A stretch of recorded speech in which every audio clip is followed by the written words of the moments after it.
Hello everyone. ये board में आने वाले महत्वपूर्ण 4 नंबर के प्रश्न का दूसरा भाग है। स्टार्ट करने से पहले आप सभी से निवेदन है कि इस चैनल को सब्सक्राइब कर लें और बेल आइकॉन पर क्लिक करें ताकि आपको आने वाले वीडियो का नोटिफिकेशन मिल सके। चलो स्टार्ट करते हैं। अगले प्रश्न में हम लोग चलते हैं। क्रांतिक कोण से आप क्या समझते हैं, उसका अपवर्तनांक से संबंध स्थापित कीजिए। क्रांतिक कोण, जब कोई प्रकाश किरण सघन माध्यम से विरल माध्यम में प्रवेश करती है। क्रांतिक कोण के लिए ये बहुत आवश्यक है कि प्रकाश का सघन माध्यम से विरल माध्यम में प्रवेश करना चाहिए। तो आपतन के उस मान को जिसके संगत अपवर्तन कोण का मान 90 अंश होता है उसे क्रांतिक कोण कहते हैं। तो अपवर्तन कोण का मान देख सकते हैं आप, कितने अंश का है, 90 अंश का है। तो इसे ही हम लोग क्रांतिक कोण कहेंगे। क्रांतिक कोण प्रकाश किरण के माध्यम पर निर्भर करता है और हम जानते हैं स्नेल के नियम के अनुसार म्यू बराबर साइन आई बटे साइन आर होता है। तो साइन आई को हम क्रांतिक कोण मान लेते हैं, है ना। साइन आई सी लिखते हैं और साइन आर का मान कितना आ जाएगा, साइन 90। ठीक है, तो म्यू बराबर साइन आई सी और साइन 90 का वैल्यू कितना होता है, 1 होता है। तो इस प्रकार से साइन म्यू बराबर साइन आई सी, म्यू बराबर क्या हो जाएगा, साइन आई सी। हम जानते हैं कि आर बराबर कितना है, 90 डिग्री है। अब इसको हम लोग अपवर्तनांक से संबंध स्थापित करेंगे।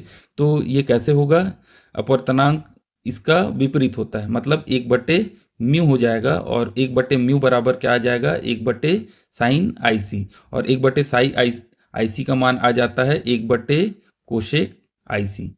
ठीक है, चलिए अगले प्रश्न में आगे बढ़ते हैं। पूर्ण आंतरिक परावर्तन क्या है, उसकी 2 शर्तें लिखकर एक उपयोग लिखिए। चलिए, तो पूर्ण आंतरिक परावर्तन जब आपतन कोण का मान क्रांतिक कोण के मान से भी अधिक हो जाता है तो अपवर्तन ना होकर क्या होगा, प्रकाश का पूर्ण परावर्तन सघन माध्यम में ही हो जाता है, उसी माध्यम में वापस वो लौट जाता है। इसे ही पूर्ण आंतरिक परावर्तन कहते हैं। इसकी आवश्यक 2 शर्तें हैं। प्रकाश को सघन माध्यम से विरल माध्यम में जाना चाहिए। दूसरा है आपतन कोण का मान क्रांतिक कोण के मान से सदैव अधिक होना चाहिए। इसका उपयोग है रेगिस्तान में मृग मरीचिका के निर्माण में किया जाता है और पानी से भरे हुए बीकर में अगर हम लोग परख नली को देखते हैं तो चमकता हुआ हमको दिखाई देता है। अगला प्रश्न, वास्तविक और आभासी प्रतिबिंब में 4 अंतर लिखिए। ठीक है, तो सबसे पहले हम लोग वास्तविक प्रतिबिंब, जब किसी वस्तु से चलकर आने वाली प्रकाश किरण प्रतिबिंब बिंदु से होकर जाती है तो उसका प्रतिबिंब को वास्तविक प्रतिबिंब कहते हैं। यह सदैव उल्टा बनता है, इसे पर्दे पर प्राप्त किया जा सकता है और यह सदैव वस्तु के तरफ बनता है। जबकि आभासी प्रतिबिंब ऐसे प्रतिबिंब में जिसमें वस्तु से चलकर आने वाली प्रकाश किरणें परावर्तन या अपवर्तन के पश्चात पीछे की ओर बढ़ाने पर जिन बिंदुओं पर मिलती हुई प्रतीत होती है उसे हम लोग आभासी प्रतिबिंब कहते हैं। यह सदैव सीधा बनता है और इसे पर्दे पर प्राप्त नहीं किया जा सकता और यह वस्तु के सदैव दूसरी तरफ बनते हैं, वस्तु के पीछे बनते हैं। 4 नंबर का जो अगला प्रश्न है वो विद्युत के चुंबकीय प्रभाव वाले अध्याय से है, तो इसे हम लोग देखते हैं। पहला प्रश्न है इसमें, चुंबकीय बल रेखा क्या है, इसके 3 गुण लिखिए। तो इसका उत्तर है, किसी चुंबक के चारों ओर बल रेखा उसके चुंबकीय क्षेत्र के ग्राफी अंकन होता है और उसका परिमाण तथा दिशा बताता है। चुंबकीय बल रेखाओं के गुण, यह सदैव उत्तरी ध्रुव से आरंभ होकर दक्षिणी ध्रुव पर समाप्त होती है। दूसरा है, यह वक्र रेखा होती है जिसे किसी बिंदु पर खींची गई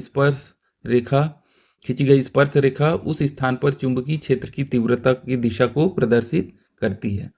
तीसरा इसका गुण है, यह रेखाएं काल्पनिक होती है जिसमें परस्पर प्रतिकर्षण का गुण होता है। चौथा गुण है, चुंबकीय बल रेखा ध्रुवों के पास सघन यानी कि पास पास तथा उदासीन अक्ष पर दूर दूर होती है। चुंबकीय बल रेखा चुंबकीय क्षेत्र में खींचे गए चिकने वक्र होते हैं। और अंतिम इसका गुण है, चुंबकीय बल रेखाएं एक दूसरे को कभी भी नहीं काटती है। अगला प्रश्न देखते हैं। चलिए अगला प्रश्न, 2 चुंबकीय बल रेखा क्यों नहीं काटती। 2 वृत्ताकार कुंडली ए तथा बी एक दूसरे के नजदीक पर रखी है। यदि कुंडली ए में बहने वाली धारा में परिवर्तन करे तो क्या कुंडली बी में कोई विद्युत धारा प्रेरित होगी, कारण सहित लिखिए। तो पहला प्रश्न का उत्तर है, यदि 2 बल रेखाएं एक दूसरे को काटती तो कटान बिंदु पर 2 स्पर्श रेखा खींची जा सकती। थी। अर्थात परिणामी बल दो दिशाएं होती जो संभव नहीं है, अतः बल रेखाएं एक दूसरे को नहीं काटती है। दूसरा है, दो वृत्ताकार कुंडली एक दूसरे के पास रखी गई है, यदि कुंडली ए में जो बहने वाली विद्युत धारा परिवर्तन करते हैं तो बी में विद्युत धारा प्रेरित होती है। ये बी में विद्युत धारा प्रेरित होगी इस कुंडली में, क्योंकि जब कुंडली ए में विद्युत धारा का मान परिवर्तन करते हैं इसमें, तो कुंडली से गुजरने वाली जो बल रेखा है, ये देखिए पतला पतला बल रेखा इसमें जा रही है, कुंडली से गुजरने वाली बल रेखाओं की संख्या या चुंबकीय फ्लक्स में परिवर्तन होता है, तो दूसरी कुंडली बी में भी प्रेरित विद्युत वाहक बल उत्पन्न हो जाता है। ठीक है, चलिए अगला प्रश्न। चुंबक के 3 गुण लिखिए, बताइए कि धारावाही परिनालिका चुंबक के भांति कैसे व्यवहार करती है। क्या किसी क्षण चुंबक की मदद से उसके उत्तरी ध्रुवों व दक्षिणी ध्रुवों का निर्धारण कर सकते हैं। तो चुंबक के 3 गुण पहले हम लोग समझते हैं। चुंबक के 3 गुण है, स्वतंत्रता पूर्वक लटकाने पर यह उत्तर दक्षिण में रुक जाता है। दूसरा इसका गुण है, सजाती ध्रुवों में प्रतिकर्षण और विजातीय ध्रुवों में आकर्षण होता है। तीसरा है, प्रेरण द्वारा चुंबक बनाए जा सकते हैं। ये चुंबक के गुण हैं। अब अगले सेक्शन में, यदि परिनालिका विद्युत रोधी तांबे की तार की बेलनाकार आकृति की एक बड़ी संख्या के निकट फेरों वाले कुंडली होती है, जब परिनालिका से विद्युत धारा प्रवाहित होती है, देखो बीच से विद्युत धारा, ये परिनालिका है और यहाँ से विद्युत धारा इस प्रकार से प्रवाहित होती है, तब उसके चारों ओर चुंबकीय क्षेत्र उत्पन्न हो जाता है। देखिए एक चुंबकीय क्षेत्र इसके चारों ओर उत्पन्न हो गई है। इस तरह धारावाही परिनालिका द्वारा उत्पन्न चुंबकीय क्षेत्र क्षण चुंबक द्वारा उत्पन्न चुंबकीय क्षेत्र के समान होती है। यानी कि यहाँ पे भी 2 ध्रुव होते हैं, एन ध्रुव और एस ध्रुव। अतः धारावाही परिनालिका एक क्षण चुंबक के समान कार्य करती है, जिसका एक सिरा उत्तरी ध्रुव और दूसरा सिरा दक्षिणी ध्रुव के भांति व्यवहार करता है। चलिए अगला प्रश्न देखते हैं। कोई विद्युत रोधी तांबे की तार की कुंडली को किसी धारा मापी से जोड़ें तो क्या होगा।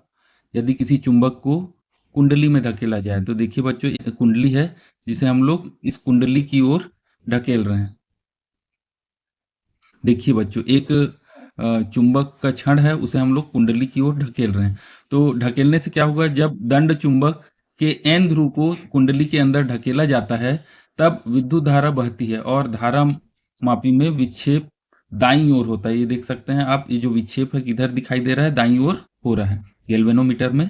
चलिए दूसरा है, कुंडली के भीतर स्थिर रखा जाए। अब इस चुंबक को अगर हम लोग इस कुंडली के अंदर इस प्रकार से स्थिर कर दें तो क्या होगा, तो जब इस चुंबक को कुंडली के भीतर स्थिर रख देते हैं तो विद्युत धारा नहीं बहती और धारा मापी में कोई विक्षेप नहीं होता। तो देख सकते हैं ये जो धारा मापी गैल्वेनोमीटर है, इसमें कोई विक्षेप नहीं दिख रहा है। तीसरा है, कुंडली के भीतर से बाहर खींचा जाए। अगर इस चुंबक को अगर हम लोग भीतर से बाहर की ओर इस प्रकार से खींचेंगे तो क्या होगा, कुंडली के अंदर से दंड चुंबक को बाहर खींचने पर विद्युत धारा उल्टी दिशा में बहने लगती है और धारा मापी में विक्षेप बाईं ओर हो जाएगा। तो देख सकते हैं बच्चों, ये विक्षेप है बाईं ओर हो जाता है। अगला प्रश्न, विद्युत मोटर क्या है, यह किस सिद्धांत पर कार्य करता है। विद्युत मोटर का नामांकित चित्र बनाइए। तो आप देख सकते हैं एक विद्युत मोटर का ये चित्र है जिसमें 2 नाल चुंबक है। इस प्रकार से ये 2 नाल चुंबक यहाँ पे लगा हुआ है। ऐसे हमको बनाना है 2 नाल चुंबक, जिसका एक सिरा एस ध्रुव है और जो दूसरा सिरा है वो एन ध्रुव है। ये नाल चुंबक क्यों बोलते हैं, क्योंकि इसको हम लोग इस प्रकार से कनेक्ट कर सकते हैं। ये देखिए, ठीक है। और इस नाल चुंबक में तांबे की कुंडली, ये देख सकते हैं, ये तांबे की कुंडली यहाँ पे इस प्रकार से लगा हुआ है। ये तांबे की कुंडली है और इस तांबे की कुंडली का नाम है PQRS। ठीक है, तो चलिए देखते हैं विद्युत मोटर। विद्युत मोटर वह युक्ति है जो विद्युत ऊर्जा को यांत्रिक ऊर्जा में परिवर्तित कर देती है। इसका सिद्धांत है, विद्युत मोटर इस सिद्धांत पर कार्य करता है कि चुंबकीय क्षेत्र में धारावाही चालक रखने पर एक बल आरोपित होता है जो चालक को किसी अक्ष पर घुमा सकता है। जब इसमें हम लोग विद्युत धारा प्रवाहित करते हैं तो ये जो कुंडली है वो बल के कारण घूमने लगता है। ठीक है, और इस प्रकार से विद्युत मोटर का एक चित्र बनाना है जिसमें 2 नाल चुंबक लगे रहेंगे, उसमें एक तांबे की कुंडली रहेगी। इसमें 2 दिक् परिवर्तक रहते हैं, S1 और S2, और इसमें क्रमशः R1 और R2 इसमें कार्बन ब्रश लगा हुआ है। इसका परिपथ बनाना है, ठीक है, और परिपथ को बैटरी से जोड़ देना है और इसमें एक धारा परिवर्तक लगाना है और ये विद्युत मोटर हमारा तैयार हो जाएगा। अगला प्रश्न, विद्युत जनित्र क्या है, यह किस सिद्धांत पर कार्य करता है, इसका नामांकित चित्र बनाइए। तो विद्युत जनित्र वह युक्ति है जो यांत्रिक ऊर्जा को विद्युत ऊर्जा में परिवर्तित करती है। एसी डायनेमो या इसी को जनित्र कहते हैं। सिद्धांत, क्या सिद्धांत है, यह विद्युत चुंबकीय प्रेरण के सिद्धांत पर कार्य करता है। जब किसी कुंडली को तीव्र चुंबकीय क्षेत्र में घुमाया जाता है तो कुंडली से संबंधित चुंबकीय बल रेखाओं की संख्या में परिवर्तन होता है, जिसके परिणाम स्वरूप प्रेरित धारा प्रवाहित होने लगती है। तो आप देख सकते हैं बच्चों, ये एक कुंडली है, कुंडली का नाम है ABCD, ठीक है, और इसे एक चुंबकीय क्षेत्र जिसे N और S ध्रुव द्वारा दर्शाया जा रहा है, इसमें घुमाते हैं तो घुमाने के कारण इसमें चुंबकीय बल रेखा में परिवर्तन होता है, जिससे कि विद्युत धारा उत्पन्न होती है। इसका चित्र इस प्रकार से बनाएंगे बच्चों, और इसमें 2 दिक् परिवर्तक R1 और R2 लगा हुआ है और इसमें 2 वलय लगे हुए हैं, ठीक है, B1 2 वलय लगे हुए हैं इस प्रकार से नीले रंग के, है ना, और इसमें 2 ब्रश लगे हुए हैं B1 और B2, ठीक है। इस चित्र में NS क्या है, प्रबल नाल चुंबक के ध्रुव खंड हैं। ABCD इसका आर्मेचर है, ठीक है, और कार्बन ब्रश B1 और B2 है और सर्पी वलय R1 और R2 है। अगला प्रश्न, फ्लेमिंग के बाएं हाथ का नियम लिखकर बताइए कि विद्युत डायनेमो से ये किस प्रकार से भिन्न है। तो फ्लेमिंग ने बाएं हाथ का नियम दिया और इस नियम के अनुसार बाएं हाथ की तर्जनी, मध्यमा और अंगूठे को इस प्रकार से फैलाएं कि ये तीनों एक दूसरे के लंबवत हो जाएं। तो तीनों एक दूसरे के 90 डिग्री में होना चाहिए, ठीक है, तो एक दूसरे के लंबवत हो जाएं। यदि तर्जनी चुंबकीय क्षेत्र है, तर्जनी मतलब ये जो हमारी फर्स्ट फिंगर है वो तर्जनी है, चुंबकीय क्षेत्र की दिशा मध्यमा है, वो विद्युत धारा की दिशा को प्रदर्शित करे, तो अंगूठा है चालक पर लगने वाले बल की दिशा को बताएगा। तो इस प्रकार इन्होंने बाएं हाथ का नियम दिया। अगला प्रश्न है, फ्लेमिंग के दाएं हाथ का नियम लिखकर प्रतिवर्ती धारा व दिष्ट धारा में अंतर लिखिए। तो इस नियम के अनुसार दायां हाथ का अंगूठा, तर्जनी और मध्यमा इस तरह फैलाएं कि ये तीनों एक दूसरे के समकोण पर हो, मतलब 90 अंश का कोण बनाते हुए रहे। तो अंगूठा चालक के गति की दिशा, अंगूठा है वो किसको दर्शाएगा, चालक के गति की दिशा, तर्जनी है वो चुंबकीय क्षेत्र की दिशा को, और मध्यमा प्रेरित धारा की दिशा को व्यक्त करेगी। इसे फ्लेमिंग के दाएं हाथ का नियम कहते हैं।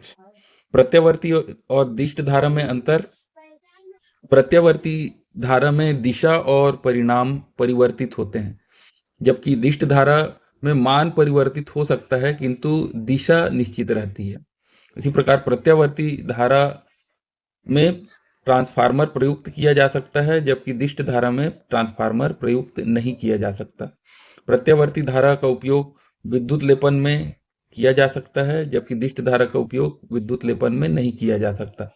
प्रत्यावर्ती धारा का उपयोग विद्युत चुंबक बनाने में सामान्यतः नहीं करते, जबकि दिष्ट धारा का उपयोग विद्युत चुंबक बनाने में करते हैं। तो 4 अंक के बोर्ड में आने वाले वेरी इंपॉर्टेंट प्रश्न का अंक का जो अगला इंपॉर्टेंट प्रश्न का संकलन इसके तीसरे भाग में मिलेंगे। दोस्तों वीडियो पसंद आए तो इसे लाइक करें, शेयर करें, सब्सक्राइब करें और बेल आइकॉन पर क्लिक करना ना भूलें, ताकि अगले वीडियो का नोटिफिकेशन मिल सके। Thank you.